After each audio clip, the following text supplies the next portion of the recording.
vais traduire, donc si je remercie notre sœur Zoro et vous, je vais essayer de traduire un peu de ce que j'ai compris comme vous, ce que j'ai pu entendre. Donc il parlait au début de cette... le sujet, c'est c'est-à-dire les personnes les musulmans, les arabo-musulmans qui sont dans des pays non musulmans. Il a dit qu'on est entre le marteau et l'enclume. Le marteau de l'intégration et l'enclume, c'est l'identité. C'est-à-dire les sociétés d'accueil attendent des musulmans et réclament avec insistance aux musulmans d'être intégrés, de s'intégrer. Et les musulmans entendent par ce discours qu'on veut d'eux qu'ils se dissouent et qu'ils se déracinent de leur identité. Ils disent ce qui s'est passé surtout après le 11 septembre, que l'image de l'islam a été très affectée. On le perçoit comme une source de fanatisme, de terrorisme. Rajoutons de ça que les parents, en majorité, travaillent beaucoup et que les enfants, ils sont divisés entre deux mondes.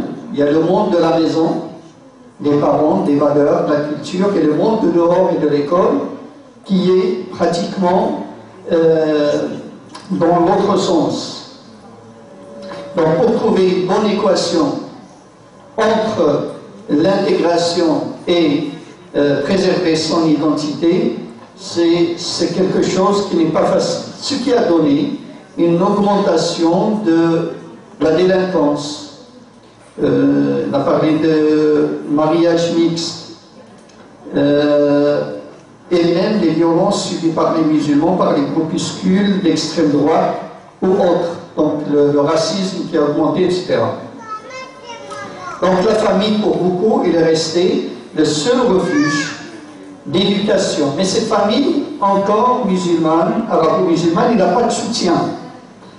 Il essaie de faire tant bien que mal, s'inscrire les enfants dans des cours d'arabe, alors que même la langue arabe pour eux, il est secondaire. Ils parlent français dehors, c'est-à-dire la langue arabe, ils vont l'utiliser que quand ils sont dans les vacances ou avec leurs parents.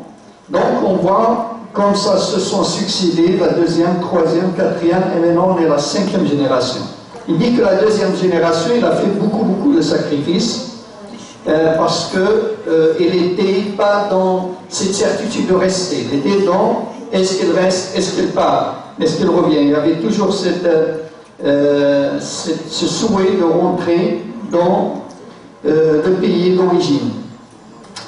Alors, et maintenant, on voit une génération qui a ce souci d'éducation des enfants. Donc, ils sont dans la prévention. Donc, prévenir mieux que de guérir. Donc, ils s'orientent vers les conseils éducatifs, ils s'orientent vers des spécialistes pour les aider à mieux éduquer leurs enfants. Et il a dit aussi, il a fini par dire, il a fini. Non, il a dit autre chose avant. Donc, nous sommes appelés quand même à redoubler d'efforts pour trouver cet équilibre entre le vivre ensemble et entre s'attacher à son identité et à ses valeurs.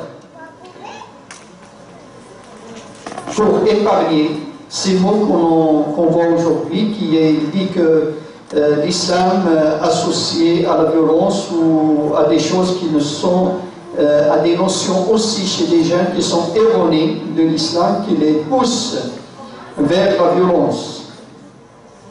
Et enfin, il a soulevé la problématique des médias sociaux, Facebook, Internet, etc.